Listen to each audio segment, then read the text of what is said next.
Bismillahirrahmanirrahim. Assalamu alaikum, everyone. Can you hear me? Can everyone hear me? Okay, we're working on it, inshallah. Okay, I'll raise my voice, inshallah. أعوذ بالله من الشيطان الرجيم. بسم الله الرحمن الرحيم. الحمد لله رب العالمين الرحمن الرحيم مالك يوم الدين إياك نعبد وإياك نستعين اهدنا الصراط المستقيم صراط الذين أنعمت عليهم غير المغضوب عليهم ولا الضالين. Ameen. In the name of God, the most compassionate, the most merciful. All praise is for God, Lord of all worlds, the most compassionate, most merciful, Master of the day of judgment. You alone we worship, and you alone we ask for help. Guide us along the straight path, the path of those you have blessed, not those you are displeased with, or those who are astray. Sadaqallah al-Azim. God has spoken the truth.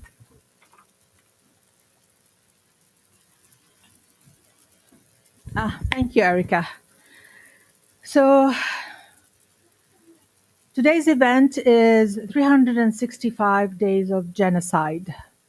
Voices on Gaza, Reflections, and Inspiration. Yes, it is now 365 days of us and the world witnessing a genocide in real time for the whole world to see.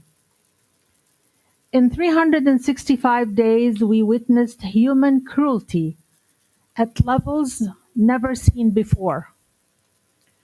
We witnessed the United Nations, which is supposed to hold the world in order and accountable, helpless in the face of arrogance, hate, and disregard to the world order, and worse, disregard to human lives. Gaza now is no longer the Gaza I knew when I was born there and lived the early years of my life. The Gaza that my parents described and shared with me. It is not even the Gaza that faced years of siege and bombing. Gaza now is not livable. No place in Gaza is safe. People are killed, maimed, starved, buried alive, buried under the rubble with no one able to pull them out, shattered to pieces in an inhumane and indiscriminatory bombing.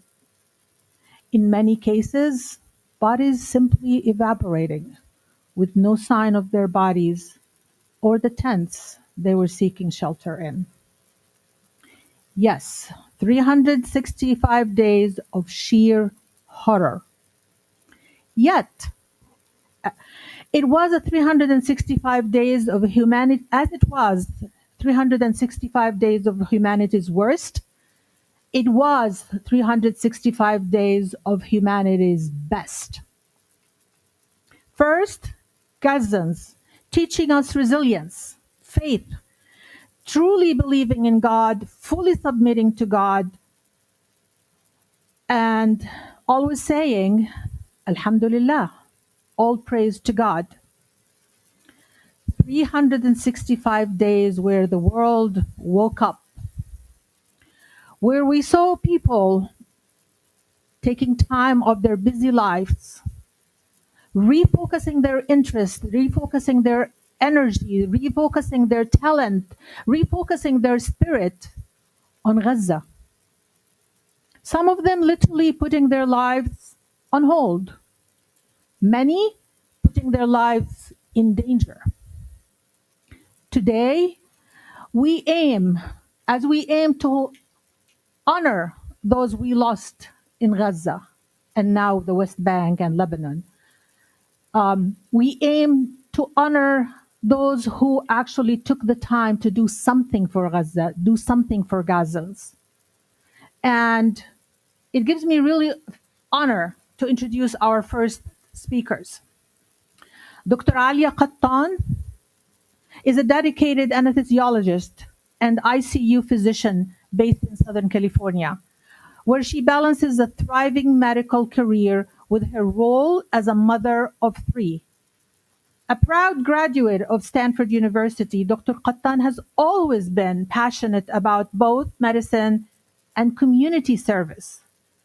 As the co-founder of the Bukra Foundation, she has made significant strides in providing education and healthcare to underserved populations worldwide. She has led medical missions across Zimbabwe, Cambodia, South Africa, South America, and most recently, Palestine, where she has worked tirelessly to improve health outcomes and empower local communities.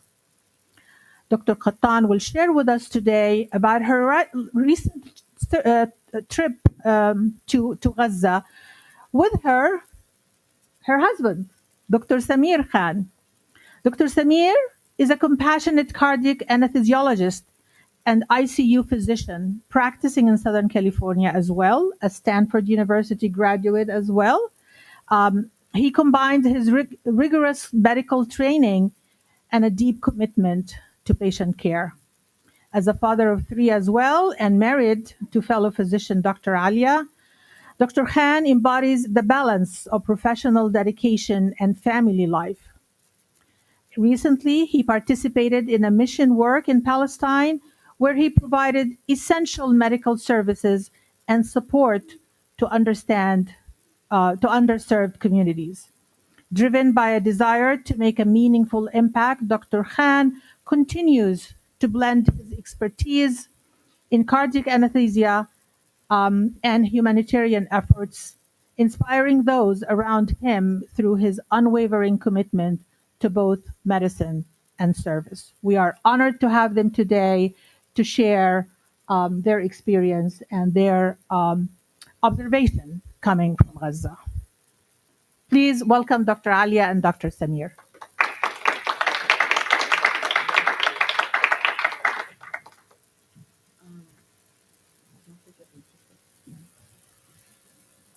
I don't think this reaches there, so I'll stand here. Oh yeah, but I have to change the slides. Yes. Okay. Hi, assalamu alaikum, and peace be upon you all. I am first want to say it's okay. I'll use this, and then I want to say echo the gratitude for being here today on a Saturday when you could. I know it's a beautiful sunny day, and I know many of you have been following what's been going on in Gaza for a year now, I'm sure, and to be here again is wonderful. And all I ask is that you share what you've heard here today. When we left Gaza, it was the hardest part of our trip was leaving Gaza because we realized in real time our privilege of our passport and the ability to leave just simply because of where we're born while an active invasion was happening in Gaza. And it was very difficult for us to leave the friends that we made. And we asked, what can we do? And they told us, please share what you saw today. So anytime that we get asked to speak, we remember their words and we take the opportunity, and I'm grateful for every single one of you to hear, and I ask you to please share. So this is the infamous I Love Gaza sign that sits at the border of Rafah between Egypt and Gaza, which has now been destroyed, as you know. I will just use this slide to share who we are. I don't really like to talk about me and my husband because the reason we went is for the Gazans, but I was asked specifically by the moderator to tell our story. So as was introduced in the introduction, I am an anesthesiologist. I'm a mother of 3 young kids, and one of them is just turned 1. So in October, when this most recent last October when the most recent siege on Gaza happened, as a new mother, as a anesthesiologist, as a Muslim, as a woman, watching what was happening was unbearable. So when we got asked as anesthesiologists to go to Gaza, despite the contention among family and friends and in our decision to go, we still had to go. We really couldn't live with ourselves otherwise and go to sleep at night knowing that we have everything and they have nothing. And I've been asked to go and I have no real reason not to go. Essentially, people end up, thanking me or congratulating us or giving us accolades on our sacrifice, but it's incredibly humbling and difficult for us to hear those accolades because we both feel that we were given so much more from Gaza than what we gave. And it's very humbling for us to be here and to speak because we know that we were given the gift to go. Up until our entry into Gaza, we were very nervous. We went in the end of April and May when there was an impending invasion on Rafah. Every day they were saying, maybe it will happen, maybe it will happen. And then when we walked through the border into Gaza, we all had goosebumps and tears in our eyes because we had finally made it, despite the fact that many people get turned around at the border, despite the fact that we had about 80 suitcases worth of medical supplies and sandals and clothes and protein bars with us. We made it through, and that's what this photo exemplifies. Just to give a little snippet of our story at the border, one of the doctors here, Dr. Sayed Irfan, who lives in Chicago, the third one from the left, he's a foot doctor, and he left his backpack there at the border.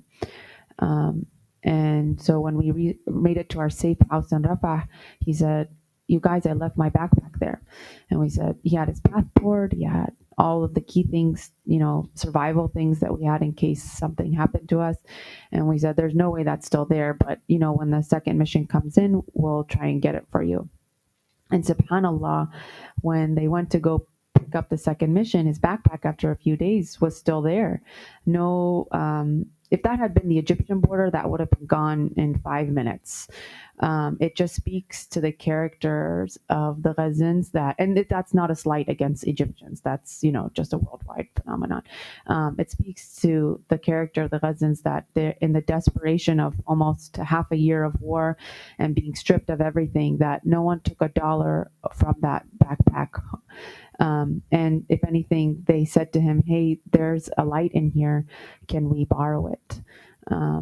So they asked permission. So that just speaks to the character of the people there. It's incredibly humbling for them to have people come and provide rescue work to them. They are not they are a very educated people who know how to take care of themselves. This, as many of you know, there have been decades of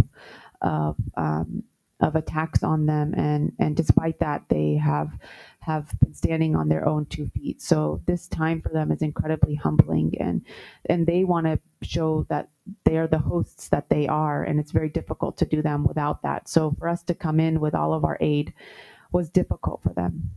When we first arrived to the hospital, I was greeted by, not me, all of us were greeted by hundreds of children. The hospital became a place of displacement. Many of these families by April had been displaced nearly 10 times from those coming to the north, from the north. Every single time that they found somewhere that was supposedly displaced, that place was bombed, and then they removed themselves and repacked all of their things and found their way to the hospital, as ones that we found. So outside the hospital, inside the hospital had hundreds of thousands of makeshift tents made from sheets. And these children roaming around were fatherless, motherless, or had mothers or fathers who were distraught trying to find a way to make an income, as there's no municipality system. All these people who were professors, teachers, shop owners, people with a skill set now had lost all their savings, had lost all their skills that they could provide, and are desperately finding a way to provide for their families. And these children are without education or safety. So you could tell the minute they came up to us, they were asking us for food, for water, and just something to do. They saw in us safety and security, and so they would help us. Bring our suitcases in and around the hospital that had the medications, and they showed us where to get within the hospital, and they became our personal guides. I'm still in contact with many of these children. The one on the very far left in the leopard outfit is Melek. We just provided her, a while ago we provided her a tent, but the tent got flooded because now it's rained, so we just provided her another tent. Her and her brothers are orphans. So these became our family, and I didn't think of my children, unfortunately, or fortunately, once while I was there, because this was my family while I was there. So I'll pass this over the part about Rafah to Samir, and then later on I'll speak about some patient interactions that I had.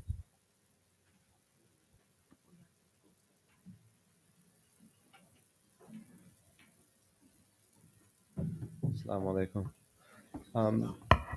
So while Ali and I were in Gaza, just to kind of give you a little back story as to what was going on.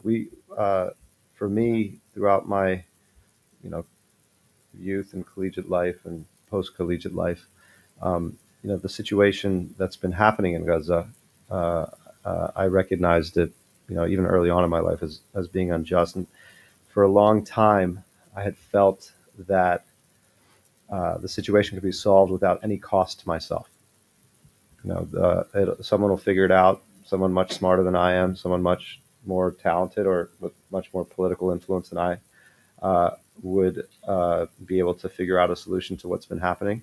But the reality is that this has been happening for over a century. So, this notion of cost to oneself, I think, is important to understand. A lot of the times we can get complacent or overstimulated with a lot of the injustice that is occurring in the world, and oftentimes we as humans, will feel bad in certain moments, but then, change the channel for the next moment. But I don't believe that anymore. That the situation cannot be resolved without cost to oneself. And that's part of the reason why, we went to Gaza to provide humanitarian aid and services, and are still in contact with the people on the ground there, and then also are restructuring our lives to ensure that this is a priority for us now. But as a physician, I've taken an oath to heal the sick, and while I was there, I felt compelled to do what I can do. When we arrived in there, I was really surprised because even after I considered myself to be somewhat educated as to what's been going on over there, but I was really surprised to see the humanity exhibited by the Gazans. That population is incredibly unique, and I hope by the end of this talk, you guys will see a little bit more clearly, as I do now, how they are unique. But to kind of go over the slide, I don't know if this has audio. This was Rafah. I'm sure you guys have seen. Does this have the video on here? I don't think it has audio. Sorry, I just put it on here. تعالوا لهون صورة إخلاص. أوكي يلا تعالوا أول 1 2 3 بعدين تقرأوا سورة الإخلاص تعرفوها انت حافظ؟ يلا مع بعض. اثنين واثنين. طب يلا. نعم. لا بدنا نسمع صوتكم الحلو. تمام. يلا. So you're gonna give us stuff. So that was Dr. Al-Taji. He's a urologist from the UK.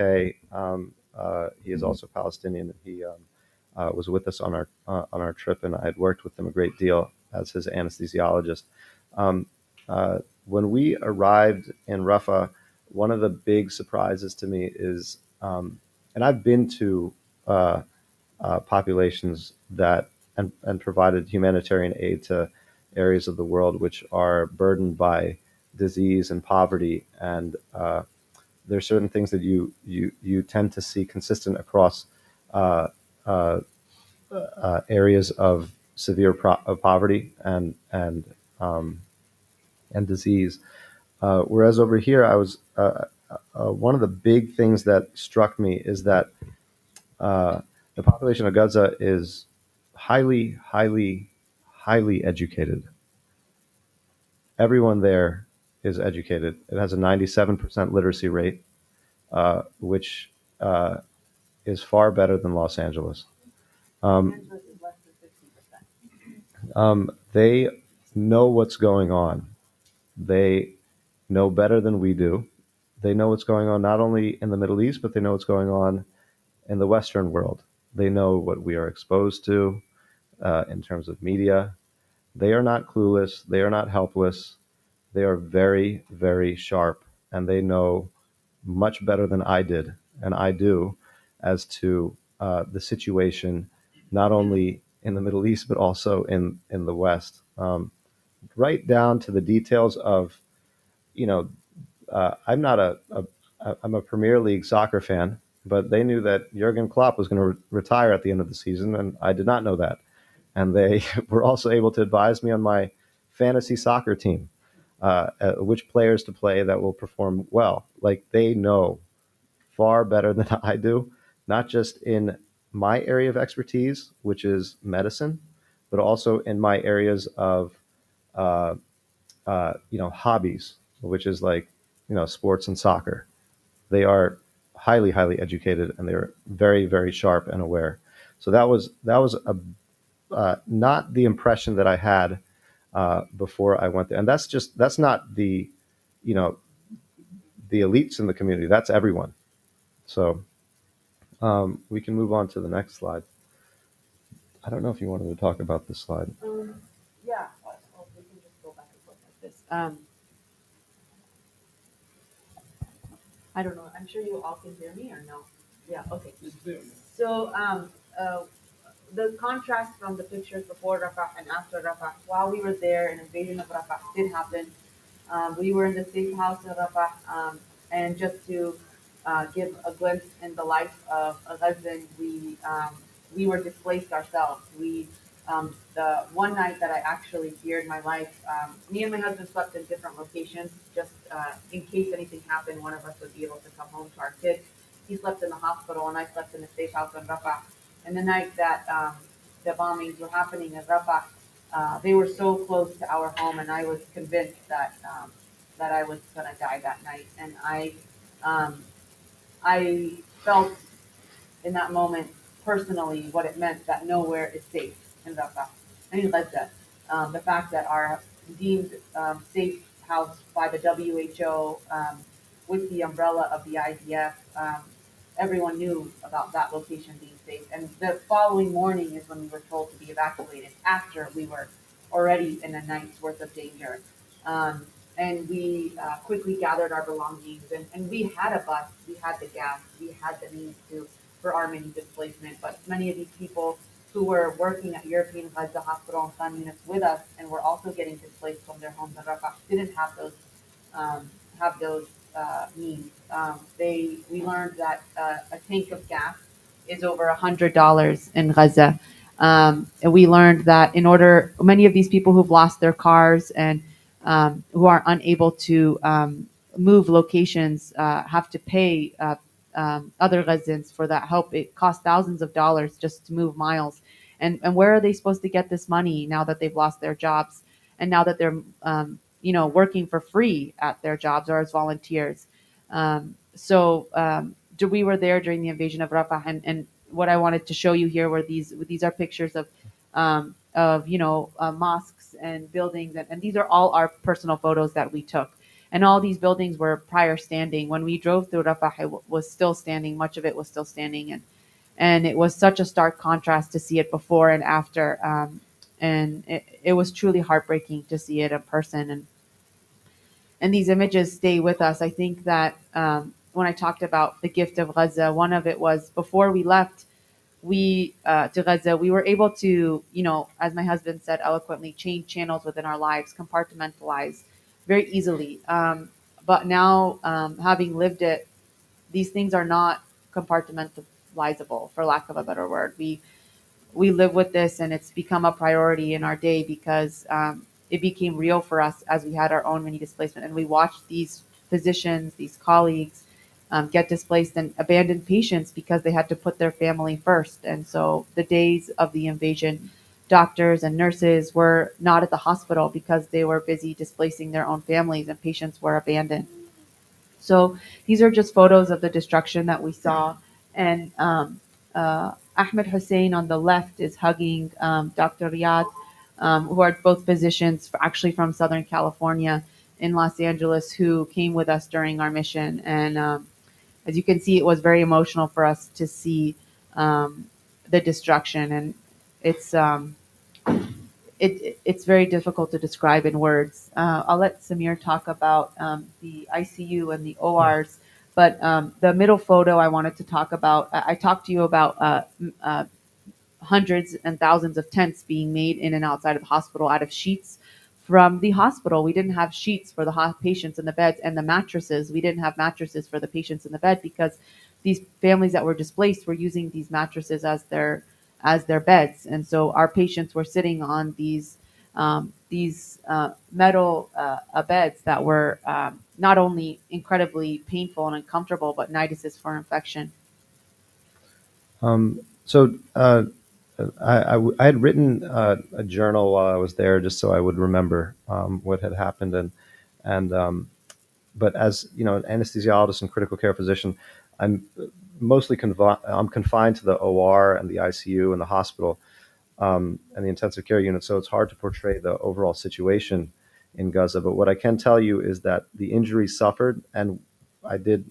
I apologize in advance. Some of the pictures that you will see are not. They can be gruesome, but we did filter out a fair amount. The injuries suffered by the patients that we treated suggested that the situation in Gaza is more accurately described as a specifically coordinated military assault on an innocent, defenseless, educated civilian population. So the ballistic targeting is accurate and specific, such that it will hit certain locations on the body and injure, the femoral artery, the brachial artery, the long bones, and that results in amputations at the ball and socket joints, which, from a medical perspective, eliminates the utility of prosthetics. And the prevalence of these cases, seems to indicate that it's by design. That's the type of injury that's meant to dishearten and demoralize, so as to kind of, I guess, break the human spirit, if that may. In terms of, burns, they are very severe. They're extensive, particularly on children, because children are small, and when they suffer from a burn, the proportion of surface area on their body is significantly greater than on someone who's larger. Blasts are almost universally fatal. If the patient does survive the trip to the hospital, they likely die shortly thereafter from either internal bleeding, infection, or organ failure.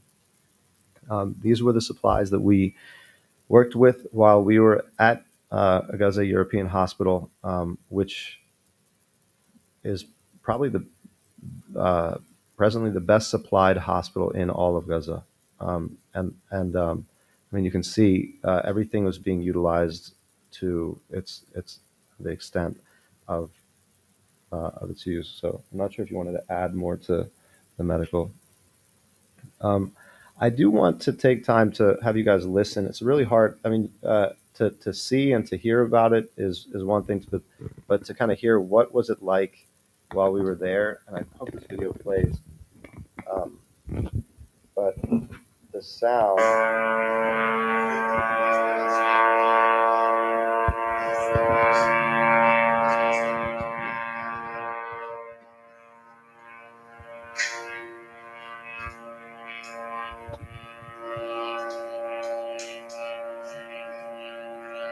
That's the sound of the drones immediately after the call for prayer.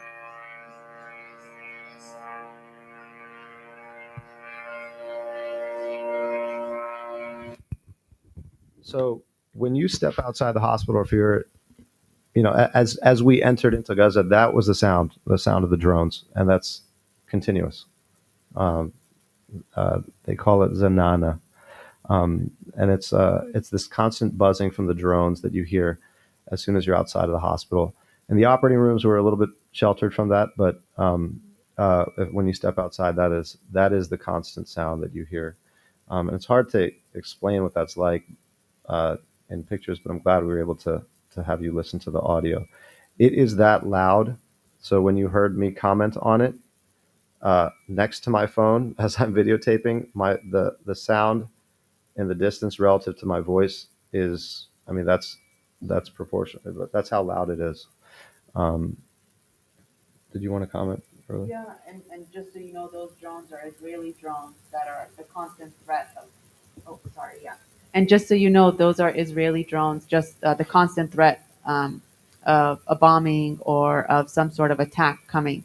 So, I mean, it's it's surreal to talk about it just like, oh, it should, every second of it should cause immediate fear, but it just becomes second nature because it's 24/7. And so these children are playing in this, are this is the first thing you hear, as you said, as you cross the border. And this sort of impending fear and doom just becomes internalized and pushed down, and new thoughts and feelings are above it. So it's just their baseline, and they are living with this, and it became our baseline. And it's important to know that this is playing 24/7 for them. So as you're looking through the other pictures, you will see on the bottom left, it was. I almost felt inappropriate capturing this, but I had to at some point. That is the hallway of the hospital. Um, and as you see on the bottom left, you have, when it's time for prayers, um, no one makes an excuse to miss prayers.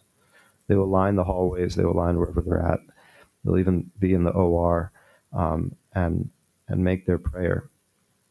And that's something that I, throughout my medical training, I was very. This is a shock to me. Even when I've gone overseas to work in other Muslim countries, in Egypt, Pakistan, um, uh, this is something that I wasn't exposed to. The level of faith that I found in Gaza was, unparalleled. And throughout my career, I've seen trauma, poverty, despair, homelessness, unfairness, but I've never seen a population respond so honorably to such a scale of injustice um, as I witnessed in Gaza. And uh, I've heard lectures and read books by humanitarians and medical professionals. Um, uh, you know, uh, my brother worked with the late Dr. Paul Farmer in Haiti and in Rwanda. In fact, my mother treated his allergies, and he ate dinner at our home, so he was a family friend. I remember growing up when we would spend time with him. Like, this guy was famously approachable and likable, and just like that pointy nose nerdy type of guy. I'm not sure if you're familiar with Dr. Farmer, but he enjoyed spending his time with the poor, the prisoners, and students, and to the point where there were many books written about this gentleman, and he was part of the reason why I was inspired to go into medicine. But I remember when he would come over, I would almost dislike him, and it was a weird feeling because he's a very noble person and a very uh, uh, respectable, reputable person who was tenured professor at Harvard, Brigham and Women's, had done phenomenal work all over the world. But he was the type of person who, when you're around him, you feel inadequate as a human being because you just can't live up to that that that level of sacrifice, that level of commitment. I'm not sure if this is off. Um, but what I did learn from him is that um, I don't know if the audio is clear. Okay. Um, you know, I couldn't help but feel inadequate as like a teenager and as like a 20s year old around him because of the level of accomplishment that he had and the sacrifices that he made. He would donate all of his time and his energy and his effort to helping the poor in the countries that he was working in. And what's interesting is, he was able to kind of show that you're able to do the right thing no matter the circumstance, no matter the situation.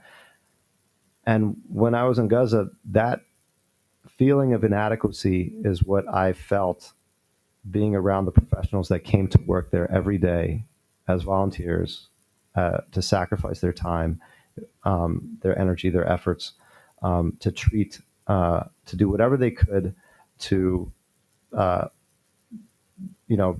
provide whatever like medical care or insert whatever good they could into such a cruel world that was dropped upon them. So uh, in that was the environment that I was very very impressed with when I was in Gaza. Amid like such unfairness and cruelty, they were still able to smile. They were still able to enjoy certain parts of the day, um, find happiness and faith in that environment. Um, and there were many times when I noticed that when a trauma would come in or ambulances would come in to the hospital, um, I would see that there's like people just running into uninjured people running into the hospital, and they would run up to the second floor. And I didn't. It didn't. It took me like a few days to kind of figure out what was going on. I'm like, why are they running away from the emergency? Like, where are they running to? What are they doing?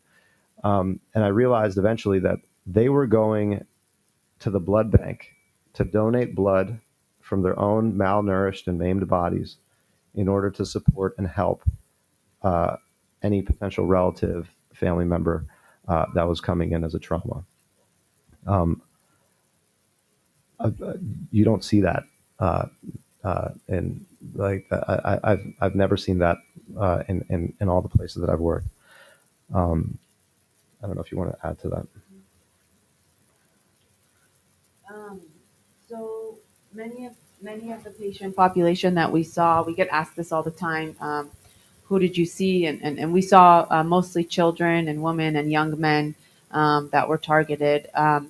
The I'll just talk about, and these are all patients that we worked with. I'll talk about Mahmoud on the very far right, who's now passed. Allah yarhamo. He's 4, the same age as my son. I was in the operating room most of the time, but whenever mass casualties would come in, we would help come down to the emergency room.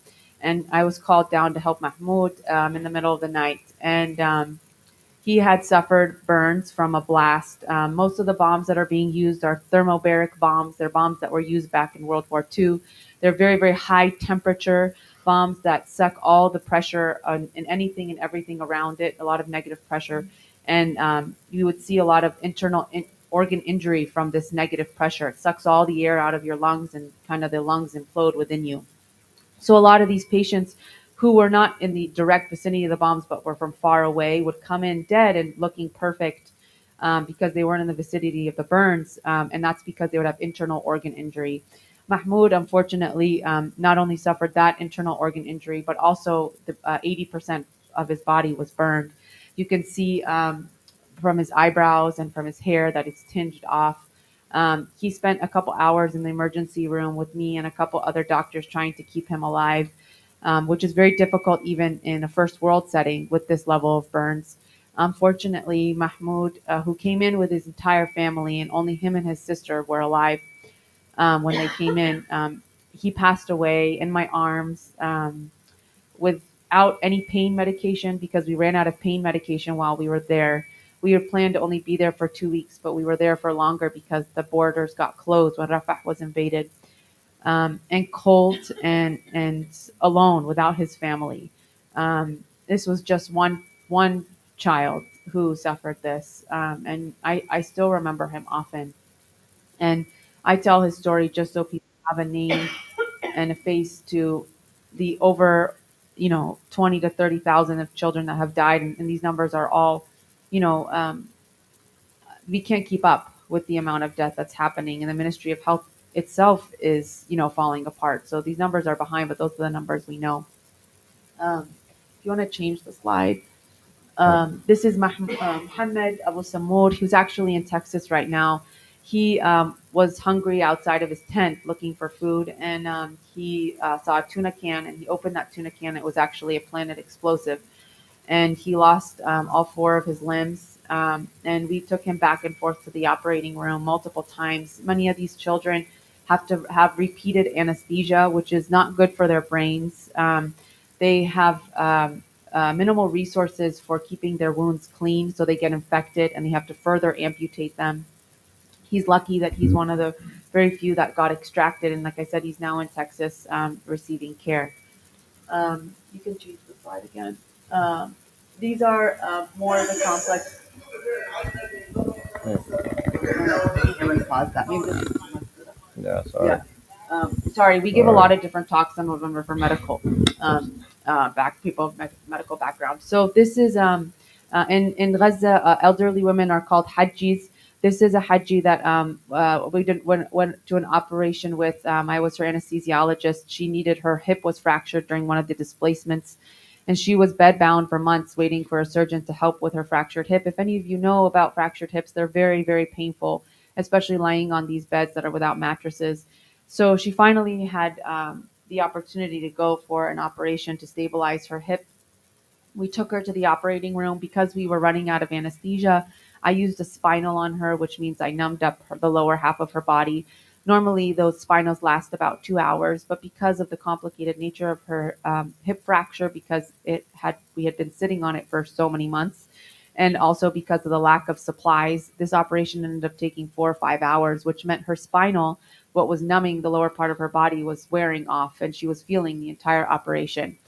Um, I was in tears because I felt so helpless, and I wasn't able to give her what she needed. And she was the one who was praying for me, and she was the one who was asking me about my family, and she was the one who was thanking me in this moment. And so, it just speaks to the testament of these people that it's very easy to be grateful and to realize everything you have, and in moments of complete. When you have everything and you're in complete grace, but to have lost everything and to still be in a moment of strength and a pillar of strength for those around you just speaks and summarizes the Gazan people. I'll let Samir. So, Yeah, as an anesthesiologist, I have the privilege of administering medications that will disinhibit patients so that they can express their true feelings. So I can bring you into a state of subconscious before you get into complete general anesthesia, and then I can kind of tap into to getting you to tell me certain truths about yourself. We don't do that generally in anesthesia practice, and that's not consistent with like our practice. But what we were, the limited anesthetics that we had, there were certain patients that we weren't able to get under complete general anesthesia, but we would have them in a state where they wouldn't remember the procedure that was going on. And time and again, I would witness that once they were disinhibited, these patients would then, and most of them were younger than me, most of the patients I treated, I'd say 95% more, maybe 95% were younger than me. They it was very different than like when you see a patient like over here. When you disinhibit a patient, they'll say whatever is on their mind, but they wouldn't pray for a good surgical outcome or for money or wealth. They were just in a state of prayer, and their subconscious, like they were in a state of zikr. They're praying for God to bless all humanity. They are grateful for what they have. They were constantly, reciting verses of the Quran in a state of zikr in their subconscious. That is who they were at baseline. So you walk around and you see people in on the street, and you're wondering what's going on in their subconscious.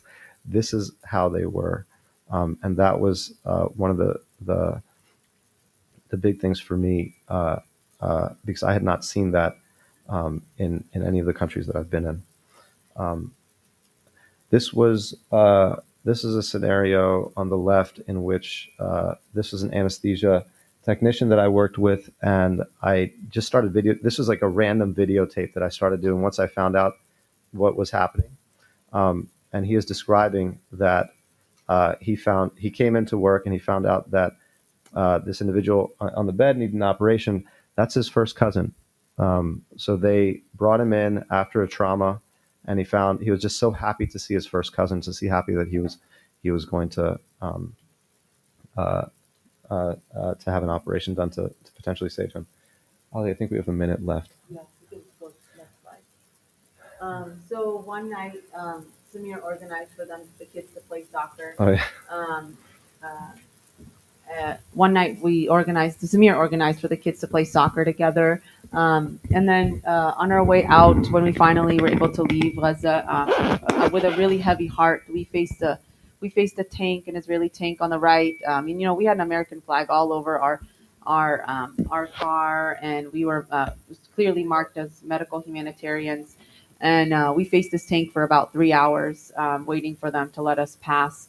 So again, not only is nowhere safe in Gaza, and we witnessed that ourselves and felt that ourselves and experienced that ourselves, but we also noticed that humanitarian workers are also not safe in what's in Gaza right now. And then we'll leave you with this audio of a nurse that we're still actually housing right now. She's in Gaza, and her son, she sends me videos.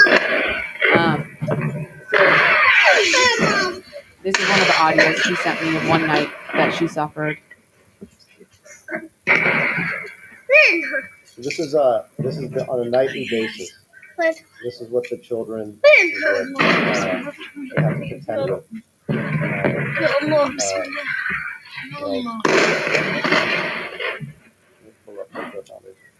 And then, yeah, I'm sorry, we're rushing through this life.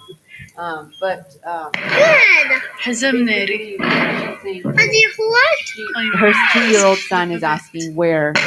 Sorry, 3-year-old son is asking where are these? Because he's scared, and you can't really appreciate it from the audio, but it's so incredibly close, and they're just praying, and this is something that they experience nightly.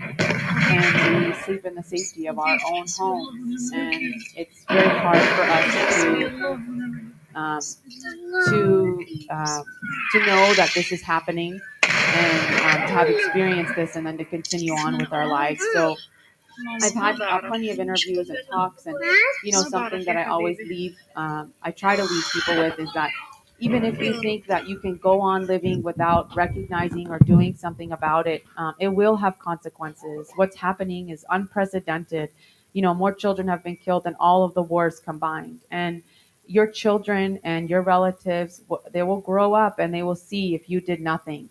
And that's something that you don't want to leave your children or your family with. You want them to know that in these moments you did moments of sacrifice, and you did help, and you did what you could, and you spoke the truth. And to have that sense of pride and knowing you're doing the right thing, like I said, is something that is a greater gift than we have given to Gaza. So I I try to implore people that it's not just that you're doing it just for Gaza, but you're doing it for yourself. You're doing it for the future of your family and for your children. Because to be okay with a world like this, that this passes and we just let it happen, whether you're Muslim or not, whether you're Arab or not, just a person who knows that this is happening to another person, um, is unbearable if you can really feel it. And so that's what we try to impart with people, is for them to really feel it and to really see it, and to feel motivated to do something. And it doesn't have to mean going to Gaza, which the borders now are closed and make it very difficult for humanitarians to go in, and they don't let them bring in any medical supplies. They don't let them bring in any medications. You can only bring personal supplies. You don't have to be that person. You can give and provide whatever skill set that you have, whether it's policy making, advocacy, whether it's just talking to people at your work about it. And it doesn't have to be in a political way that sacrifice you, putting yourself in danger. It can be in a humanitarian way. Um, you'll sleep better knowing that you're doing something, and we each have a skill set that we can give. And it's not just with Gaza. It's now in Lebanon. It's now in Syria. It's been happening in Sudan. It's been happening in the Congo. It's happening all over the world. So we all have limited time. So you choose what you can do and what you're passionate about, and do the small bit that you can. And we have started an organization called Bukra Foundation, which means tomorrow in Gaza in Arabic. And we've started a school for displaced children called Jasur. And we have 6 classrooms with for K through 6. And we know there's this fear that the school is going to be bombed. But we don't focus on that. We focus on the hope, and we focus on the fact that these children are so happy to be in school after not having been in school for a year. And we focus on the fact that we're giving to Gazans what they pride themselves in, and that's part of their resistance, which is education, so that they can help themselves. And yeah, Samir just pulled up Bukra Foundation. So yeah, that's about it. I know we're way over 5 minutes left, but sorry. Sorry.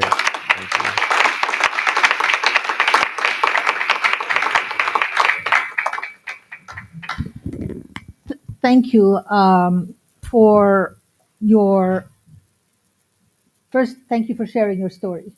It is those stories that are critical and important for the world to hear, not just the stories of those who were killed, because it is critical for people not to feel despair and not to feel that they actually have their hands tied and they cannot do what they're supposed to do. And I appreciate, on behalf of the Palestinians, especially in Gaza, being Gazan myself, I very much appreciate that both of you took time from your family, from a newborn baby who needed both of you, and you went to save other babies and other children in Gaza. This is the message that I want you all to hear. There is something that each and every one of us can do.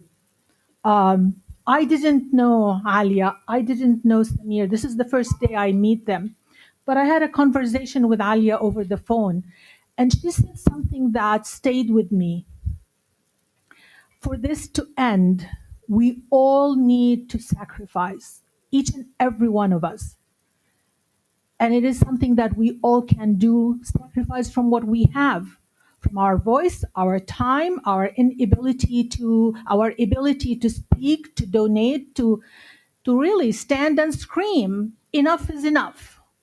So yes, we are witnessing a genocide that is heartbreaking, that is bringing us all down, and I am one of those. But we have to fight the urge to feel agony and feel despair, because God Almighty is expecting us to take action. So thank you, and may Allah bless you for your effort, and may we go back together to Gaza and celebrate a free Gaza. Inshallah. Thank you. A quick note for the time and the schedule. We are aiming to finish at 1:30 sharp, hopefully, where God willing we'll make it. I know there is a demonstration at Pershing Square at 2 o'clock, and hopefully people can make it. We will delay the call for prayer and the group prayer till after the program, but if you want to pray right on time, feel free. The prayer area is in the back. As we mentioned earlier, that people came forward. They put their lives at risk. They put their future at risk. The ones who were really targeted, sadly, by a lot of oppression in our own country, where they were trying to silence them and silence their voice, are the students and the university students in particular. Now, we've had a session a few months ago regarding freedom of expression, freedom of speech, and how we're supposed to all defend them and make them feel safe in their environment at schools to speak. We would like to invite them, invite a couple of our students. I know we have Talha and we have Maisha with us today. I would really appreciate if you joined us at the panel. And hopefully you can share with us, I know with your experience and what you've, faced so far, perhaps you can share with us more of what has worked so far and perhaps what hasn't worked and that you need to work on, you need the support of the community, and how you were continuing to call for divestment and for boycott of those who are aiding and aiming this genocide. Perhaps we can start with you, Talha. Is it on? Okay, awesome. Bismillah walhamdulillah wa salatu wa salam ala rasulillah. Assalamu alaikum. My name is Talha Rafiq. I am the president of the USC Muslim Student Union. I'm also involved in a couple other projects that work within Gaza. For example, there's a nonprofit called Gaza Health that I help with their social media direction. We're kind of all in the same field. Fletcher Scientificus and all these other organizations kind of like aid each other. So I've been relatively aware of that for the last year. I'll let Maisha introduce herself and then I'll get started. Assalamu alaikum, everyone. I'm Maisha. I'm junior at USC studying psychology, and I've been, in regards to all this, I've just mainly been involved through the MSU, not involved in any other projects, but alhamdulillah, yeah. So I think the first thing to clarify from Maisha and I are we are not experts in this field. One of the things we did was we tried looking for students who have put more on the line and students who have done more for the cause than we have, because we recognize that both of us have been very limited. And I'll explain what I mean by limited. But we came here today because a lot of people just weren't in town. So there are a lot of people who are very, very involved in the movements on campus who just were not available. And we looked through USCLA, we looked through USC, both of us are USC students. No one was available. So we want to recognize that we are not, first of all, like someone who's people who are even like supposed to be here. There are people who instead of us who should be here speaking. So that's the first thing I want to recognize. So based on that, I guess the direction and what Sister actually like wanted to speak about is kind of like almost like an educational thing of on campus and what's happening. And maybe for like some of the young people here, which I know there's only a few, but it might be able to like inspire you guys to look at things a bit differently as you're going into college. So starting with what happened on campuses last year, there were numerous types of movements that occurred in different faculties. So there were encampments, there were protests, there were calls for divestment, depending on what school you went to. Each school had a different type of initiative because each school has a different type of constraint when it comes to what students can do on their campus. The UC system is a bit more, which is UC Berkeley, UCLA, these kind of schools are much more open to the idea of quote unquote divestment. Like student voices hold a higher power. USC is one of those unique places where money plays a bigger factor. So I like to call ourselves a school in cuffs because they can literally shut down our school. So none of you right now could actually get onto campus today because they locked down the entire campus. They've added check posts at every single gate. They make sure that every single person who's a guest is registered to a student. And just in case the guest gets caught doing something, the student can be reprimanded for it. So I call ourselves the prisoner school, basically, which is crazy because we pay to be there. And the reason I bring this up is because the idea of the US system is based in the fact that you can be controlled until you can't be controlled, and then you'll be controlled in some other fashion that's a bit more visual. And the reason I bring this up is specifically because when it comes to student initiatives on campus, for the MSU, for example, the Muslim Student Union, we have to play a very teetering game. Like, we have a collaboration with Jewish students today in the evening that are anti-Zionist, right? But getting that event to even happen in the first place, that we had meetings with the dean of religious life, we have meetings with different people who are all like, you have to be very careful. Like, if something goes like leans one way, if today there's like certain political statements that are made, that can be retributed back to us, and like that, you can be evicted from the school and you can be kicked out. So I bring it up because our initiatives and the things we've done have not been enough. Even if you've seen those encampments last year at UCLA where things got really violent, I was there both nights at UCLA. Failed my finals because of it, but I was there. Okay.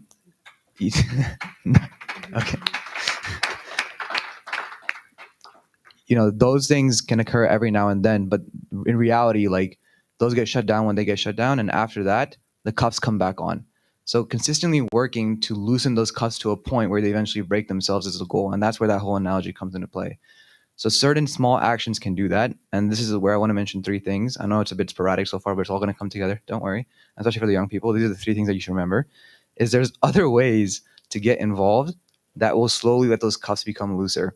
And that's what we've been currently working on with the Muslim Student Union. So the first is a game of politics. The reality is we live in America. Politics now exist. You have to play the game if you want to make change. I know there's a difference of opinion even in Islam about the way politics are done. But if that's something that you're interested in, then it's something you should strive toward doing the best way. And if that's something you have a interest in, then working with organizations that are working in that field are something that we've actively been doing, including CARE, even the Department of Justice, reporting certain things that are happening on campuses so that higher levels of higher levels of justice could occur, where organizations can get involved and basically take action on your behalf. The second is media. So we play a very big media game. This comes down to things like making statements on social media, and it also comes down to appearing in places like today and just being a voice, because media is kind of like what allows us to kind of change the game over time. It's becoming a more a decentralized type of system. CNN, these other organizations, Fox, they don't exactly cover everything anymore. And a lot of the young generation is going to defer to external media outlets as time goes on. So if we keep adding to that media pile, that's where change can happen. I know not everyone here is on Instagram, but that's okay. Like, I'm not saying you should be, but over time, that's one of the second things that the MSU has been very, very active in. And we use our base of reach to do that. So that's the benefit of student org. It lives past your graduation date. So the next generation will take it on, the next generation will take it on. So it's important to invest into those generations and those type of projects. And the third thing is institutional power. So a lot of us are in academia. I'm pre-med, so inshallah one day we'll be in that seat. But today I'm in this seat. And, honestly, I'm not proud of myself that I'm going into medical school, right? Like, the reason why being because I think when it comes to institutional power, there are so many other facets that students can get into now that can allow us to diversify where we're at as Muslim communities go. Obviously, we're very young in this country, but one of the things we've been encouraging our students to do is exploring other career options and outlets that allow them to make change, even if they're not going to be the most rich person in the entire room. That doesn't matter. Like, in the realistically speaking, as Muslims and the direction we're going, if we want to be conveyors of truth in our religion and faith, then we have to be doing things in our daily life within this world that allow us as individuals to do that. And for different people, that will look like different things. For some, you will become engineers. For some, you will become doctors. For some, you'll become lawyers. Sure, the 3 typical ones, right? But for others, you'll go into politics. For others, you'll go into media companies. For others, you'll work for Al Jazeera and you'll create another spin-off media company that will add on to what Al Jazeera is, because Al Jazeera is one of battling against giants of like 30 others, right? And that's my point, is when it comes down to these 3 things, is media, politics can be played by anyone who is not a politician. Let me also make that very clear. So that's called advocacy. You basically do advocacy in your community. You do advocacy outside. We do advocacy on our campus. Us working with Jewish students who are anti-Zionist, that's also advocacy.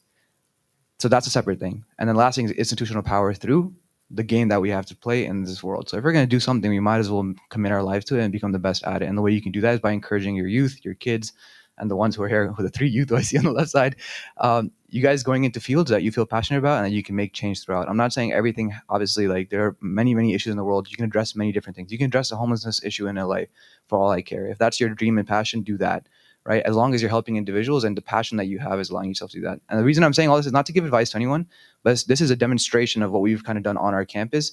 Because the reality is those encampments where like metal poles are being thrown around and like bear spray is being used is not going to happen every single day. And when that happens, sure, we'll come in, we'll get a crowd of 500 people and we'll be like, yeah, we were there, like scars across my face, which was what happened last year. And they were like, oh, this is subhanAllah. That's cool. Those days happen. But the reality is these 3 things are something we've identified as students on our campuses to continually work towards. So if it's not for the Palestinian cause, it is for a cause that is beneficial to the Ummah and to the people who are trying to enact a change in this world that is within the line of our values. I know I was very sporadic. I was all over the place, but Maisha, I'll let Maisha give her input because I know she's a different point of view with me, and I really appreciate her point of view as well as because as my vice president, like it becomes very, very useful when my brain goes into this mode and then she pulls me out. She's like, wait, stop, look the other way. So yeah, Jazakallah khair. That's kind of what I got to share. So.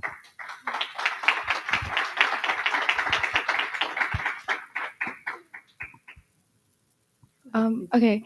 Yeah. So I think Taha covered a lot of it for sure. I think from a student perspective, it's a lot about finding like the way that you can help because again, like things like encampments are not something that everyone is able to commit to or do. And from an institutional MSU standpoint, it puts a lot at stake at points, right? Because we have our community to cater to. So I think it's a lot about finding your, like personally, what can you do to help, right? So as a student, I think one of the speakers mentioned this, but like just talking to people on your campus, like if you're in class, don't let people silence you. Like I was, this is my foreign language class, but I was in class at one point and there's this one kid who has like, I think it was like a Halal sticker on his water bottle. And I was just thinking to myself, because my laptop has a Free Palestine sticker. So if he turns around, he'll see my sticker. And I was just so interested in how that interaction would go. And at first I was scared and I was like, oh, I wish he would never turned around and he never sees my sticker. And then I'm like, but he should. Like, there should be an interaction and I should not be afraid. And I should voice like what my opinion is because he's not afraid to voice his opinion, right? So I think from that standpoint, as Muslims, as not even Muslims, as people who are like in support of like, or like anti the killing that's happening, right? We can't be afraid. We can't let people push us down. And USC from an institutional standpoint is doing everything they can to like silence us and push us away. Like they canceled our valedictorian speech. They had like one little sign that said free speech zone at like some random grassy area on campus. And it's so silly to look at that because why is there one grass patch that allows free speech and the rest of campus is no free speech? So super silly, but it's just little things like those that are like huge things that USC is doing to stop us from like voicing our opinion, not opinions, like fighting for what's right. But as students, we need to figure out how to not like let that stop us and silence us and scare us. So that's like one huge thing. And there are little things you can do. One, like talking to just people, having conversations. If one of your friends is drinking Starbucks, talk to them about it. Don't be scared, right? If it's worth ending a friendship fighting for what's right, then you do that because it's not about your friendship. It's about like all the people dying in Gaza, right? There's that. And then I think another issue is like in terms of like finals and studies, but knowing that you're fighting for what's right makes everything in the long term worth it. So yeah, those are my 2 cents.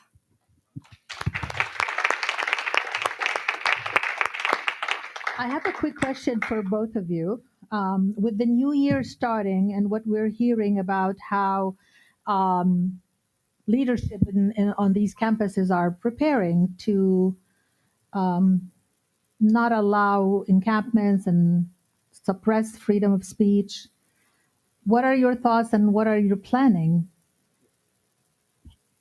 Yeah, so I'll give 2 examples of exact plans. So the first one is I want to very highlight the fact of USC divesting is not going to ever happen. So the thing is, there's no point in fighting for that necessarily on our campus because the way this financial institution is run isn't based on the dependency of governmental contracts that are large enough to be influenced. So we identified that. So for us, it was like, okay, divestment is one thing, but what can you do is you can divest the individual students on the campus from the things that the campus provides. So the reason for that, the idea behind that is basically create a sense of quote unquote advocacy / culture where you're starting to turn individuals against their own school. And eventually what that can lead to is like, let's say there's a Starbucks or we have a Kava. Kava is like a Chipotle, right? It's in the main village, very big funder of Israel, right? If enough students can basically never like buy food from there, what happens? They go out of business. So you can slowly start taking things down in that regard. So that's our idea of divestment, right? Is like we can't divest entire schools' finances, but we can divest individual people's finances. So one of the plans has been that this JVP dinner that we have. So JVP is Jewish Voices for Peace. They're the anti-Zionist Jewish group that exists within California. We're working with their students on campus today to have a dinner, talk a little bit about that, talk about like how do we move this, and it's all the leadership, right? So it's about like 30 to 40 students who are Muslim and Jewish students as well. We're getting together to talk about that. Next week we have a Palestine art auction type thing. So students are basically creating art pieces based on the concept of Palestine. So different types of pieces that represent the homeland, the country. A lot of the students are Palestinian who are partaking, and we're auctioning off those pieces and raising funds that we're going to donate to PCRF. Last year we did this, I think it was like $10,000 or something. I don't know. Huh? It was like $10,000 total that we raised. No one's painting was worth more than $100, but we raised $10,000. So the thing is, even though these things might look kind of quote unquote superficial, like okay, yeah, $10,000 is great. Like the $10,000 goes to Gaza and it gets used. But apart from that, it's like, what did it actually do? Well, it invigorated people. It gave them something to do. Because the reality is we don't have things to do right now. You won't find things in institutions like USC. Sure, in the masjid you will, but you won't find things in institutions doing certain actions and types. And what we realized was a lot of students who were partaking in this would then go do something very similar, maybe on a smaller scale or a bigger scale, somewhere else. So you gave people a space to basically start changing their mind to do other things. So those are the two events we have coming up.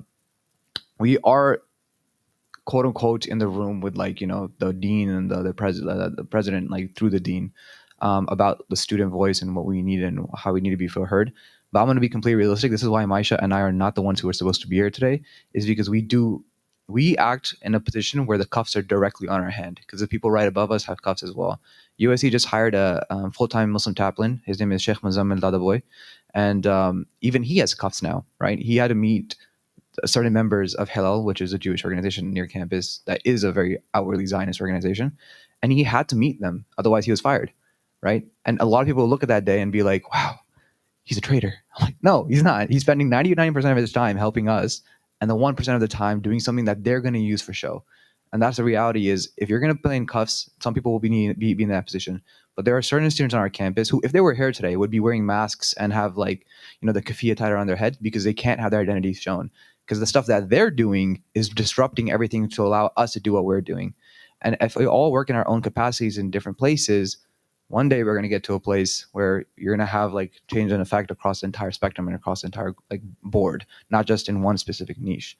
So actively what we're doing is basically advocacy type events. I encourage people to do different things that can allow them to explore different agendas and avenues for advocating for organizations like, not organizations, sorry, causes like Palestine, causes like homelessness, causes like the Congo and Sudan and all those other places. So creating a culture of advocacy that isn't polarized by politics, but a culture of advocacy that's polarized by, like, not polarized, that's, growth through basically humanity. I talk a lot, so that's it. You get the final word on that one, Maisha. The only thing I would add is everything he said, plus like one thing we've been working on, like in regards to like the JVP and MSU dinner that we have, is just creating a community where we all can agree, right? So for all the Jewish students who are pro-Palestine and anti everything that's happening, right? Like we want to give them a space so we can all have a shared space and a community where we can work together to have these advocacy type events and like, stand up against our university. So that's the only thing I would add. Thank you. Thank you for your effort. Thank you for putting your energy and life on the line. Please give them all a hand of applause. As we prepare for our next... Could I add one last thing? Sure, go ahead. I also grew up in SoCal, so I grew up down at like the street near USC. I went to Sunday school here every Sunday for Sunday school. But the reason I bring it up, wait, don't clap, I don't want claps. The reason I bring it up is because I didn't come to New Horizon, but I did come to Sunday school once a week. There was a brief period of time where I lost my faith in high school, and then I came back to it. But the thing I wanted to say was most of the individuals in this room are adults, are people, the members of the community. I'm not even the one raising funds here, but I'm going to say this is I know it's not perfect. The message system is not perfect. There are a lot of ups and downs. There's a lot of like emotions in politics. There's a lot of like personal feelings towards board members and this and that. But at the end of the day, you have to recognize that the time is limited and the young are the ones who can foster some things. If something is broken in other board members or other people in the community or other people who are, whoever the financier is, whoever this is, I saw a lot of politics like that growing up. And it's the reason why I kind of left Islam for a little bit. Because in my eyes, I was saying, wow, these are Muslims. These are the guys who kind of run our masjids and this is what they do. As a moment of inspiration, what I'm hoping to show is if we can all come together and invest in the youth, I'm not talking about me. I'm talking about them, right? If we can invest in the youth, we can actually come together around a single cause that causes them to become better than us, that causes them to be, fix the inherent problems that we see in one another. So you can direct your attention from one another into things that we can all come together for. And that's actually where this all starts. It doesn't start by doing protests or fighting for Palestine or fighting for Gaza. Islam is a very fix yourself first religion so that you can fix the world type religion. And there's no guarantee you'll be able to fix the world. And that's why we have the akhirah and the afterlife. So you can't bet on us going and changing the world and saving Gaza. I know it's a dream. I know it's a dream of dreams. But at the end of the day, we don't know what's going to happen. But what we do know is our own personal, direction and what we can foster within our children, and that's what we need to focus on. I'm not saying this as a dad. I'm only 22. Okay, so I know I'm reaching out of my boundaries, but the idea is invest in your community, invest in your youth, and if you have an idea of programming, do the programming yourself. I know we're we have a lot of busy things going on, and it's hard to do things. All it takes is a couple of people to get together and establish something for their children, and that's where everything starts. So if anything from today, forget media, forget all this stuff, allow those facets to be available to the youth so that they can start exploring those things. You don't necessarily have to be the one who's going out and making that change. You don't have to go learn Instagram and social media for that reason. Learn how to just basically invest in your youth, and that's where it all starts. That's the last thing I have to say as a member of this community who grew up in this community. Wonderful way of ending your segment. Thank you, Talha. And we have the principal of the Sunday school here, so you just made her day. And I second Talha. I would really appreciate your support in supporting our Sunday school, because that's where the generation of the new leaders start. We need to make sure that they learn their faith, they learn their Islam, and they learn that they can become the leaders of the future. So thank you so much for everything. I really appreciate it. And as we transition to the next segment, I want to acknowledge a few people in the audience, because we, in the last year, each of us did their best, each of us marched, each of us talked, but we did it together. We did it as a community. And I'm honored to see Pastor Katerina from the Mennonite Church in Pasadena here. She certainly has been a great leader in the Pasadena area, and the effort that the Pasadena community have been doing in demonstrating, in pushing for ceasefire, and in ensuring education and awareness. Adding to it, she opened the church for people to come and seek refuge mentally. There are a lot of the services that they give to help those of us who are constantly on our feet and chanting and calling for end of this genocide, so that we can get the services that everybody needs. So thank you, Katerina. And we have Reverend Mike Kinman from he was the rector at All Saints Church, and he's a dear friend and a dear brother. We go a long way, and I appreciated all his efforts as well, because he actually was among the people who were vocal, who were on the street pushing, helping us push for the ceasefire resolution in Pasadena. And as we segment, this was not part of the program, but since you're here, Reverend Mike, maybe you can share with us for a couple of minutes what inspired you from your own faith perspective to stand for justice for the Palestinians. You can take the mic.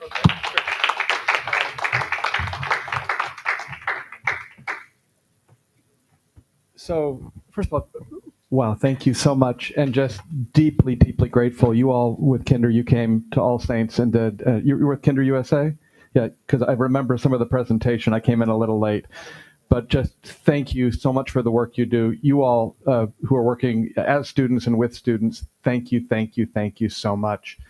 Asking me to speak briefly is kind of a dice roll, and so I'll try to do that. First of all, I mean, the faith answer for me is that's an easy one, because the Jesus I follow as a follower of Jesus is a revolutionary. And so you go where the revolution is. You go where the people who are most in need are. Really what I'd like to just speak briefly about is a place that sent me to about 10 years ago was on the streets of Ferguson, Missouri, when I was in dean of the cathedral in St. Louis.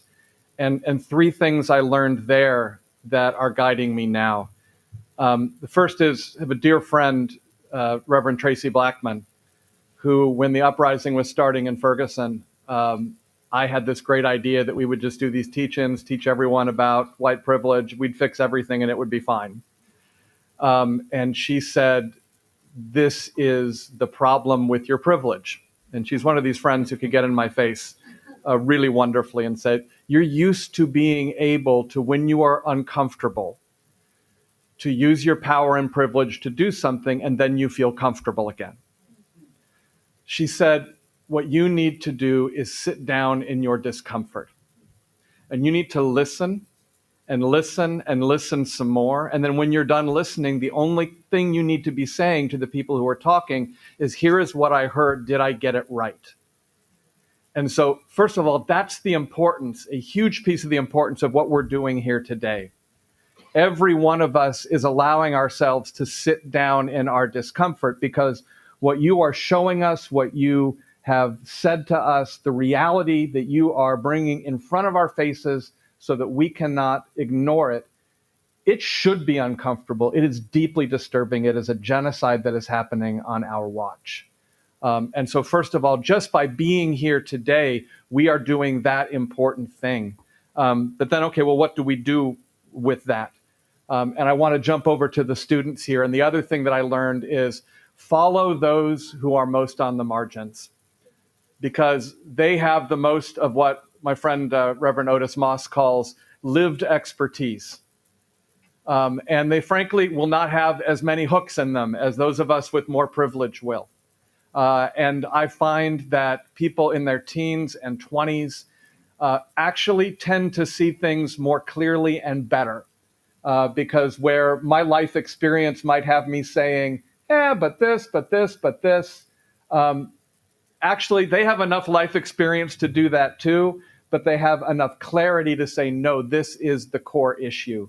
And so the second thing is, if you're like me and maybe you're in your 50s and you're a little older and you've built up some power and privilege, use it to follow these students and let them lead, because I think we would be hard pressed to find any revolution in history that was successful that was led by people over the age of 35.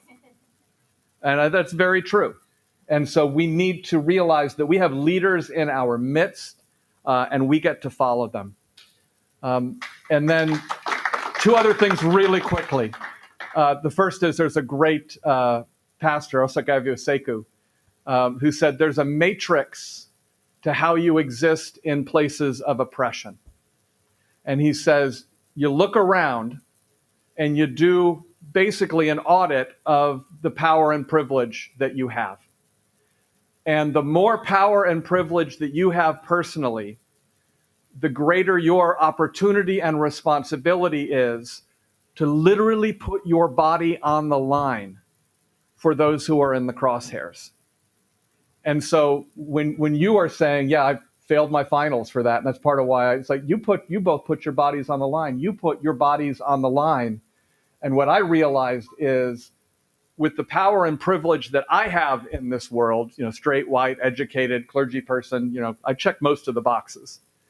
That's my job, is to put my body on the line. And it's not just my responsibility, it's my opportunity. It is an honor and it is a joy. And no one can do that but you.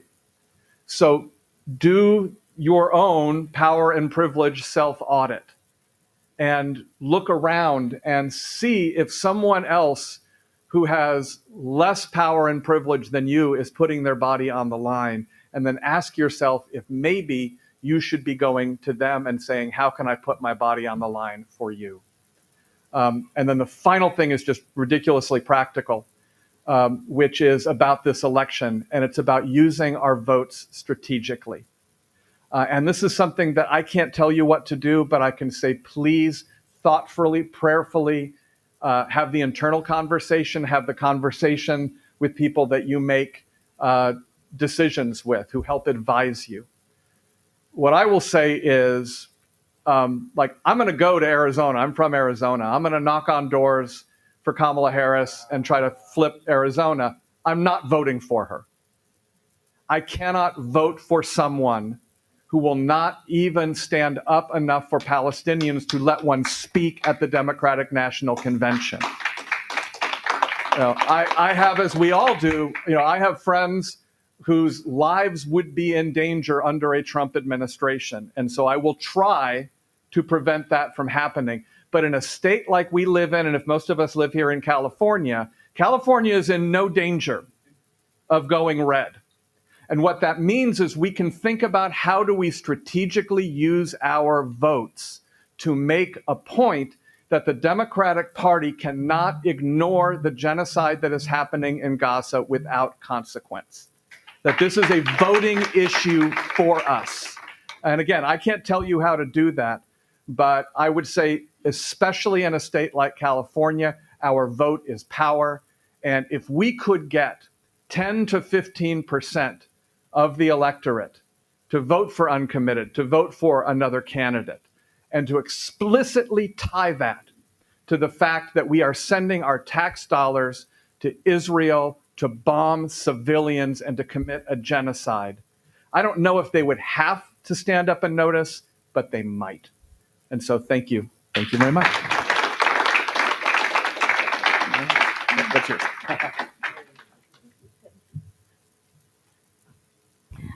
Thank you, Mike.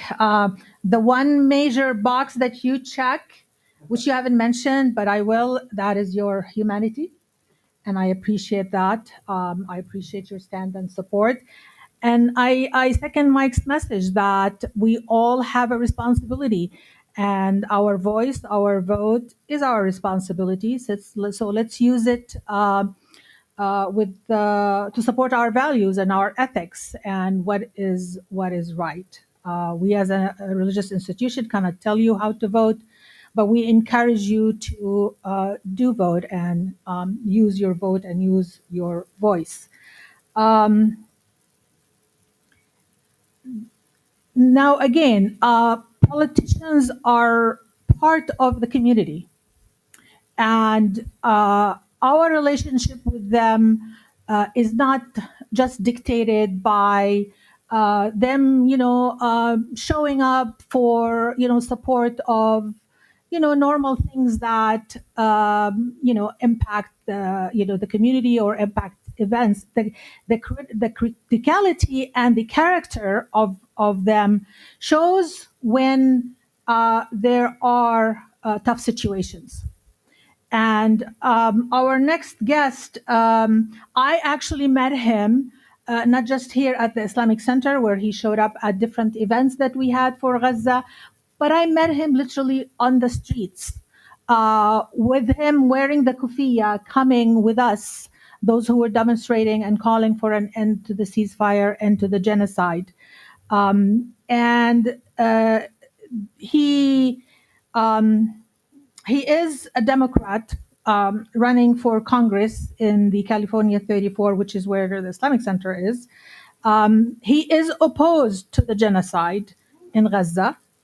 He supports an arm embargo and an end to the occupation, which is what I am calling for. I would like to invite to the podium my friend, Mr. David Kim. But for the record, I would like to share with everybody that we did invite Jimmy Gomez, who you're running for his seat, but he declined. So please help me welcome Mr. David Kim.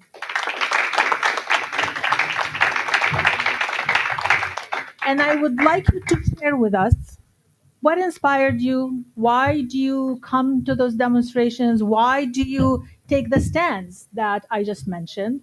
Because we all need inspiration, and hopefully your story is inspiring. Thank you. Hi, everyone. Thank you so much for being here. So my name is David Kim. I'm very honored to be here. As she introduced, I am running for U.S. Congress in California's 34th district, and this mosque is in the district. And this is not our first time running. This is our third time running, and it's our third time running because the system is designed for regular people not to be able to win office. Because incumbents have millions of dollars of corporate PACs. Corporate PACs are special extra appendages of companies. They're political lobbyist arms. Because we have incumbents surrounding themselves with millions of dollars from corporate PAC money and special interest money, including APAC, that gets them reelected without a doubt, without a second of doubt. So that's why they're not obligated to listen to their constituents' voices. They're not concerned about being voted out because it's 1,000% impossible for any regular person to unseat a Congress member. So the system is designed that way, so that's why we had to run a third time, but it's not without any results. We ran in 2020, we won 47%. We ran in 2022, we won 49%. The pattern shows this time we're going to win it, right?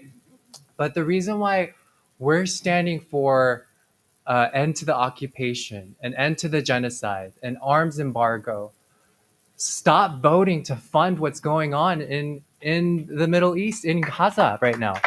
Stop funding the genocide. But yet we have Congress members that are still continuing to vote and fund all of that, despite claiming that they're calling for a ceasefire. Like the person that I'm running against, who's allegedly called for a ceasefire, but then attended when Netanyahu was in Congress, clapped for him, and then after he came out of session, then called on him to resign on Twitter? Really? That's not the leadership that we want in this district. And the reason why, okay, so who are you, David? Why are you here? When did you become so involved and caring about this? And thank you, Reverend Mike, for speaking on your faith, and for Reverend Catherine, I believe, in the back. But I am also, I am a pastor's kid. I grew up son of a pastor, and frankly, and I want to confess, and I ask for your forgiveness as well. In the Korean immigrant church, and I'm not saying most of the immigrant Korean church, but a lot of the Korean immigrant churches, they are Zionist. They don't know that they are, but they're Zionist. And so when I grew up as a pastor's kid, I was taught that Israel, Jewish people are holy, they're above us, and you can't touch them, and you need to support what's going on, and they have their land righteously and legally. And I was fed all of these things by my parents, who didn't even have intent of evilness in their bones, but yet it's been handed down to them as a common thing, as common history. For me, it didn't sit right. And for my parents, they really embodied that. So they encouraged me to go to a Jewish law school too. So I went to a Jewish law school. I went to Yeshiva University in New York, right? I became the first non-Jewish student body president of the law school in its history. And at that time, I was just that's where I really learned about settlerism, colonialism, the occupation. And I thought, oh my gosh, everything that I learned growing up was not the truth. What have I been exposed to? And for me, one of the things I'm very grateful to my parents is this sense of always seeking for justice. I remember in college, I told them, hey, Dad, Mom, I want to become a pastor. And my dad was like, what the hell are you talking about? And I was like, what do you mean? You should be saying what the heaven? You're a pastor too. But then for him, it was like, no, and for us, it's because we saw so many great things our parents were doing. We woke up and we would ask who's sitting at the table because our parents would let different unhoused residents come and sleep over. And so we saw our parents doing all of that. But yet they too, I'm having deep conversations with them about it in the beginning of 1 year ago. And it's horrible that it's been 1 year, but 1 year ago, we were on completely opposite sides. Now they actually call it a genocide. So when we start educating people, because education is key. When we start educating people, we combat ignorance, we combat misleading information, we combat lies, and that's what we need to do. But we have representatives in Congress right now, like the one I'm running against, who's taken $250,000 from APAC, who's taken $250,000 from corporate PACs, and they're not doing their work by legislating, nor are they outside of that congressional chamber doing the work of educating people of what's the actual truth. Are they going around to different districts and saying, hey, you need to watch the Israeli occupation of the American mind and how everything is not the way it's supposed to be? You need to watch the film Israelism. You need to inform yourself more about these things. And we need representatives who are going to stand up and keep ourselves accountable in that way. And so that's how we got involved. A lot of people are asking, David, but if you're too vocal on this, won't you lose? Because won't APAC suddenly pour millions into your race? And so we have to keep a certain level of exposure there.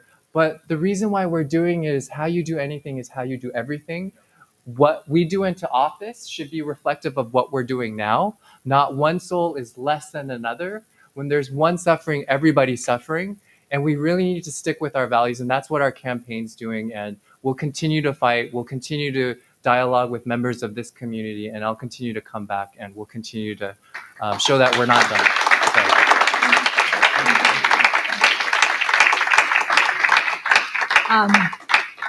Thank you, David, for your stand and for your effort and for joining us today. I really appreciate it.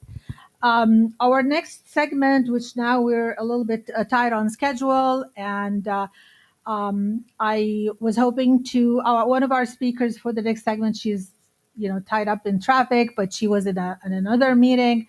So I totally understand how someone who has a busy schedule can eventually get stuck in traffic. But Raida Hamida, I'll quickly give you a quick segment about her. She's a young Palestinian American activist. She's a community organizer, and she has really led a lot of effort in different cities to get the resolutions for ceasefire approved and passing. I personally stood with her in so many city halls up until after midnight, and in many times early hours of the morning. And many times she not only would rally the community, she would rally her family too to show up.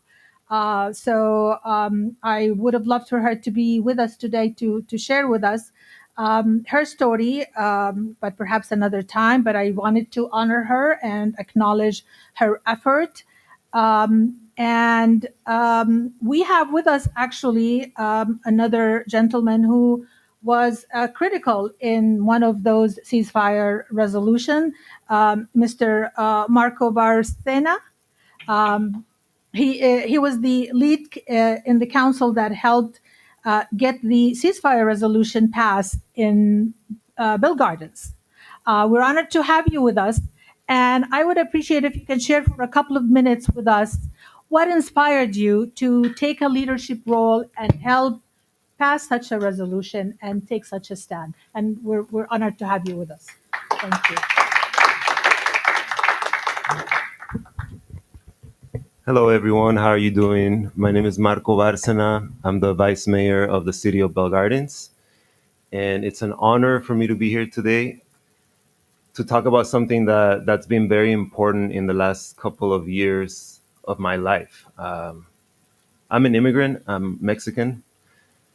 I came to this country when I was 10 years old. So my family and even the community that I serve in the city of Bell Gardens, they're mostly immigrants and Latinos. We're 98% Latino. About 1/3 of our population lives under the poverty line, and we share a lot of similar struggles as your communities. And I am very honest when I say that a lot of people from my community are not aware, or at least were not aware of the suffering and the injustice that is happening in Palestine. And that includes me. And about a year ago now, because of what happened, I think information started surfacing finally for the rest of the world, meaning, communities like mine that are Latinos. And on the bright side, I think it was necessary for that to happen because I'll tell you from my experience, most of my community was unaware of what was happening in Palestine. But ever since then, it's been an educational process for me and my community. And as the previous speaker was saying, it's so important that we continue to educate our families, because at least for me, it's been a challenge telling my mom, telling my brother, telling my sister about what's really happening, about the propaganda, about the misleading lies that have been told for years and years and years, through television, through the radio, and the internet, and to finally know really how things work at a global scale is so important. And it's not a job that is done. It needs to continue, and this is just the beginning.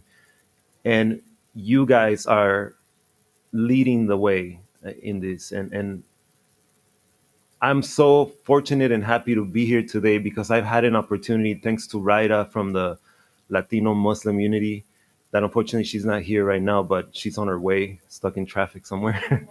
But because of my connection with her, I was able to pass a resolution in the city of Bell Gardens, where I live, that took a lot of effort, because in the same way that my family was not educated, my family didn't know about the issues, the council from my city needed a lot of pushing and a lot of help, and a lot of education.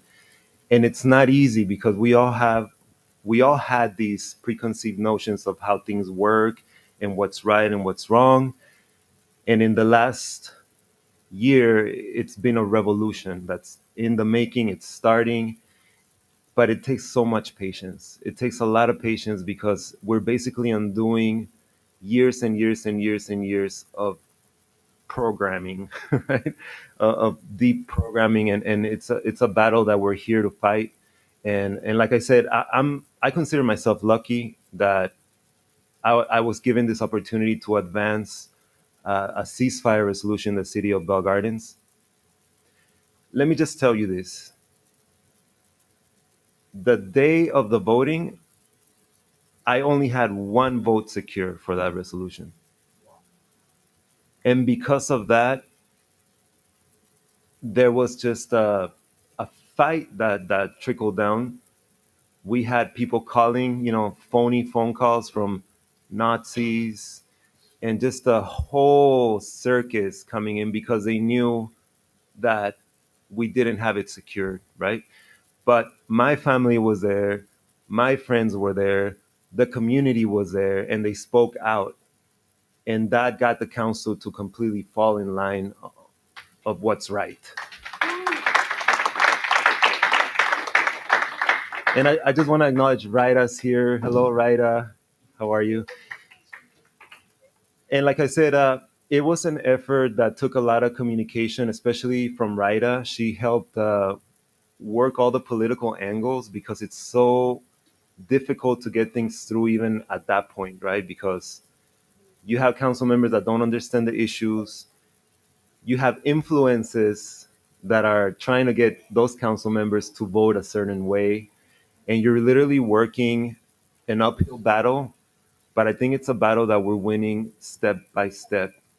And that's my experience. It took a lot of community effort, a lot of communication. And I just want to commend Raida, who's here right now, for all the patience that she had. It's incredible after learning a little bit about the suffering and the injustice and how outrageous it is. I it's it's just hard for me to describe the amount of respect that I have for you when you're working so many angles, right? Because she has to work with people that are in the trenches on both sides, with us, with the people, but also with Zionists and people that are working for those efforts to continue to spread propaganda and lies, right?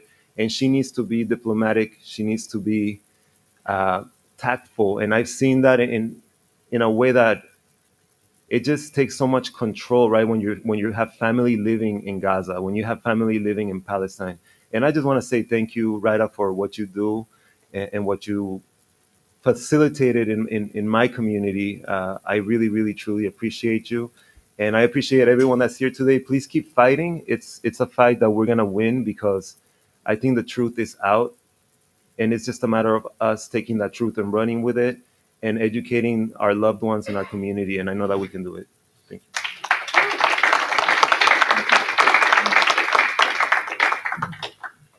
Thank you, Marco. I mean, I share his comments about Raida. I know we have to finish on time by 1:30, so but forgive me and allow me one extra 30 seconds for Raida to come to the podium to receive your applause. Please come on.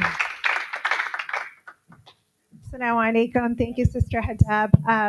Like Sister Hadab, I am a proud Palestinian from the West Bank, from Mazar Sharqiya, and we have partners on the ground, and many of them, as you know, are Latinos, Asians, our Black sisters and brothers. So I really want to first commend them, because we are one struggle.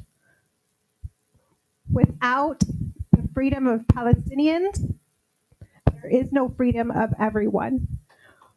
Without the freedom of Salvadorians, of the Congolese, of the Sudanese, of the Lebanese, of the Palestinians, there is no freedom for everyone.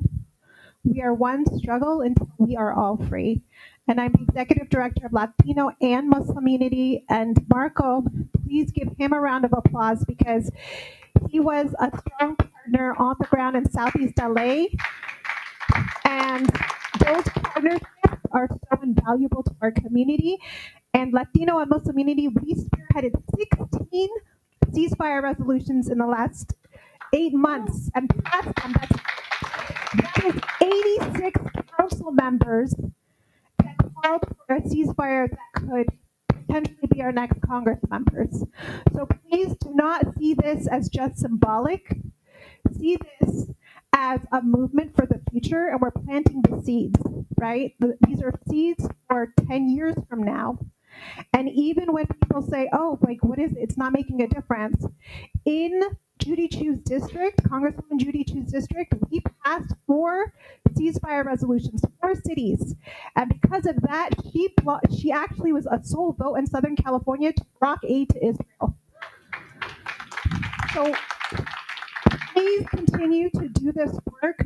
The little things make a big difference. Jazakallah khairan. Thank you. I hope all these speakers, all these leaders have inspired you. I will spare you my ending comments, but I really ask all of you to really find something that you are good at and do it. Speak, act, demonstrate, call your representatives, donate, do whatever it takes, but do something. Don't sit idle.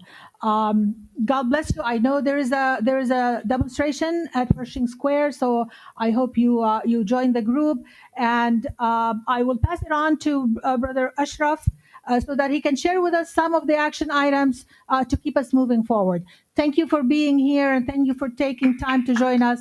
May Allah bless you all. Ashraf. Thank you, Hidab. I just need 1 minute, not more, inshallah. Thank you all for attending. And the action items, as Hidab mentioned, there is a list of websites you can visit. Some of them, basically, you can send some aid to Palestine. Different websites, like some of them also you can check to see who are the pro-peace candidates. And like several mentioned here, it's so important to vote, to be active, and not vote for anyone who is promoting genocide and oppression. So These websites are on 2 pages. You can find the flyer in the back there and the table outside, actually. Also, very quickly, on October 12th, Impact is having an event. Saturday, October 12th. The flyer is also outside the table. Please register and attend. They are having like a wonderful program, including one of the people who resigned from the Biden administration over the Gaza war. So it is very important to show support and to attend. It's very minimal fee to attend. Really, I think it's $20 some. So please do your part. And thank you all for attending. And we will conclude inshallah by reciting Surah Al-Asr. أعوذ بالله السميع العليم من الشيطان الرجيم بسم الله الرحمن الرحيم والعصر إن الإنسان لفي خسر إلا الذين آمنوا وعملوا الصالحات وتواصوا بالحق وتواصوا بالصبر صدق الله العظيم. Thank you all, and if you have not prayed the Dhuhr, we will all pray the Dhuhr now. Thank you so much. Assalamu alaikum.